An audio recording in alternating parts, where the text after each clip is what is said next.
नमस्कार। न्यूज़रूम में आप सभी का स्वागत है। 26 नवंबर 2008 की वह काली रात भारतीय इतिहास का एक ऐसा अध्याय बन गई जिसे याद करते ही आज भी रोंगटे खड़े हो जाते हैं। भारत की आर्थिक राजधानी तथा जीवंतता और विविधता की प्रतीक मुंबई कुछ ही घंटों में गोलियों, ग्रेनेडों और आग की लपटों में बदल गई। ताजमहल पैलेस होटल की ऐतिहासिक दीवारें चीखों से गूंज उठीं। छत्रपति शिवाजी टर्मिनस पर मासूमों का खून बहा। कैफे लियोपोल्ड और नरीमन हाउस में दहशत की परछाइयां उतर आईं। 175 निर्दोष लोग मारे गए, 300 से अधिक घायल हुए और संपूर्ण राष्ट्र दहशत तथा क्षोभ से भर उठा। यह भारत पर किया गया सीधा प्रहार था। आज 17 साल बाद भारत और अंतर्राष्ट्रीय समुदाय के सम्मिलित सुरक्षा विश्लेषण यह स्पष्ट रूप से साबित करते हैं कि यह हमला किसी अकेले आतंकी संगठन की कारगुजारी नहीं थी, बल्कि पाकिस्तान की खुफिया एजेंसी आईएसआई, आतंकी संगठन लश्कर-ए-तैयबा और अंतर्राष्ट्रीय जिहादी नेटवर्क अल-कायदा के संयुक्त ऑपरेशन की परिणति थी। एक विस्तृत भारतीय सुरक्षा डोजियर और विदेशों में हुई विभिन्न स्वतंत्र जांचों ने यह स्थापित किया है कि 26/11 का हमला पाकिस्तान प्रायोजित आतंकवाद का सबसे विभत्स उदाहरण था।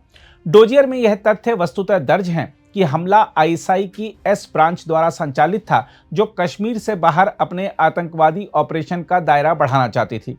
हम आपको यह भी बता दें कि ब्रिटिश पत्रकार कैथी स्कॉट क्लार्क और एड्रियन लेवी की पुस्तक द एग्जाइल ने तो इसको और भी भयावह रूप में प्रस्तुत किया है। उनके अनुसार ओसामा बिन लादेन खुद मसेहरा गया और इस हमले की योजना से जुड़े एक महत्वपूर्ण बैठक में शामिल हुआ। यह बैठक लश्कर-ए-तैयबा द्वारा आयोजित आईएसआई के संरक्षण में और अल-कायदा के प्रायोजन में हुई थी। यह तथ्य पाकिस्तान के नॉन स्टेट एक्टर वाले झूठ को पूरी तरह बेनकाब करता है। सबसे चौंकाने वाली बात यह है कि ये खुलासे केवल भारत या पश्चिमी देशों ने नहीं किए। पाकिस्तान की अपनी संघीय जांच एजेंसी एफआईए के पूर्व प्रमुख तारिक खोसा ने 2015 में डॉन अखबार में लिखे एक लेख में स्वीकार किया था कि 26/11 के सभी हमलावर लश्कर-ए-तैयबा के प्रशिक्षित आतंकवादी थे। उन्होंने बताया था कि ये दहशतगर्द सिंध प्रांत के प्रशिक्षण शिविरों में तैयार किए गए और कराची में मौजूद लश्कर के नियंत्रण कक्ष से पूरे हमले को रिमोट कंट्रोल किया गया। जहाज, हथियार, संचार उपकरण सब कुछ पाकिस्तान की जमीन से संचालित था। इसके बाद भी पाकिस्तान की सरकार और सेना लगातार झूठ बोलती रही। जिम्मेदारों पर कोई कार्रवाई नहीं की। ना मेजर इकबाल को छुआ गया, ना साजिद मजीद को, ना ही हाफिज सईद के संगठनों पर कोई ठोस अंकुश लगा। पाकिस्तान आज भी इन्हें गैर राज्य तत्व बताकर दुनिया को धोखा देने की कोशिश करता है, लेकिन साक्ष्य और स्वीकारोक्तियां उसके इस छल को पूरी तरह ध्वस्त कर चुकी हैं। मुंबई हमले का एक महत्वपूर्ण और कम चर्चा में रहने वाला पहलू था स्थानीय सहयोग। जांचों से यह संकेत मिला कि यदि मुंबई में सक्रिय दाऊद इब्राहिम गिरोह का समर्थन न होता तो 10 आतंकवादी इतनी आसानी से भारतीय तट को पार नहीं कर पाते। बताया गया कि दाऊद के आदमी जो डॉक क्षेत्रों में सक्रिय थे, कसाब और उसके साथियों को तटरक्षक की नजर से बचाकर बदवार पार्क तक सुरक्षित ले आए थे और शहर के भीतर उनकी निर्बाध आवाजाही भी स्थानीय नेटवर्क की सहायता के बिना संभव नहीं थी। यह तथ्य बताता है कि आतंकवाद केवल सीमा पार से ही नहीं, बल्कि हमारे तंत्र की कमजोरियों का लाभ उठाकर भीतर भी प्रवेश करता है। 17 वर्षों बाद सबसे बड़ा प्रश्न यही है कि क्या पाकिस्तान कभी 26/11 की जिम्मेदारी स्वीकार करेगा? क्या वह हाफिज सईद, जकीउर रहमान लखवी, साजिद मजीद और आईएसआई के उन अधिकारियों को सजा देगा जो इस नृशंसता के सीधे सरगना हैं? उत्तर है नहीं। दरअसल पाकिस्तान की सत्ता संरचना आतंकवाद को अपनी विदेश नीति का औजार मानती रही है, लेकिन अब उसकी यह नीति पूरी दुनिया के सामने निर्वस्त्र हो चुकी है। भारत ने इन 17 वर्षों में आतंकवाद के खिलाफ अपना रुख और भी कठोर किया है।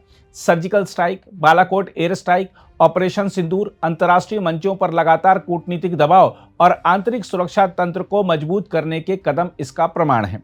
आज दुनिया जानती है कि भारत आतंकवाद के विरुद्ध किसी भी स्तर पर समझौता नहीं करेगा। 26/11 केवल एक हमला नहीं था, यह एक चेतावनी थी कि आतंकवाद किस प्रकार देशों की सीमाएं ध्वस्त कर मानवीय सभ्यता को चुनौती देता है। भारत आज भी 26/11 के शहीदों और पीड़ितों की स्मृति में दृढ़ संकल्प के साथ खड़ा है। यह लड़ाई केवल भारत की नहीं, पूरी दुनिया की है। इसमें कोई दो राय नहीं कि आतंकवाद को पनाह देने वाली हुकूमतें मानवता की सबसे बड़ी शत्रु हैं। इस बीच प्रख्यात वकील और राज्यसभा सदस्य उज्ज्वल निकम ने कहा है कि 26/11 मुंबई आतंकवादी हमलों के पीड़ितों को कुछ हद तक न्याय मिला है, लेकिन हमलों के साजिशकर्ता अब भी पाकिस्तान में छिपे हुए हैं। आज करीबन 17 साल समाप्त हो रहे और हर कोई भारतीय को ये कल का दिन याद आता है, 26/11 पर बंबई का हमला। बाकी के अभियुक्तों को तो मारा गया, कसाब को कानून की प्रक्रिया से फांसी की सजा हुई। लेकिन हर कोई भारतीय के जहन में एक सवाल जरूर होता है, क्या पूरा तरह से न्याय दिला पाए हम उन शहीदों को और जिस हमले में जिन लोगों की जान चली गई थी। मुझे याद है कि मैं जब इस्लामाबाद गया था और हमारा ऑफिशियल डेलीगेशन 4 लोगों को कसाब को फांसी के देने के बाद गए थे, तब पाकिस्तान की तरफ से होम मिनिस्टर से सवाल उठाया गया था। हमने कहा कि जिन साजिशकर्ताओं ने यह साजिश रची उनके बारे में आप कुछ क्या कानूनी कार्रवाई करें। उन्होंने कुछ चंद लोगों को पकड़ा था, लेकिन उस ट्रायल का क्या हुआ पाकिस्तान ने कभी बताया नहीं। अभी भी किसी को पता नहीं कि उन 4-6 लोगों के खिलाफ क्या किया है।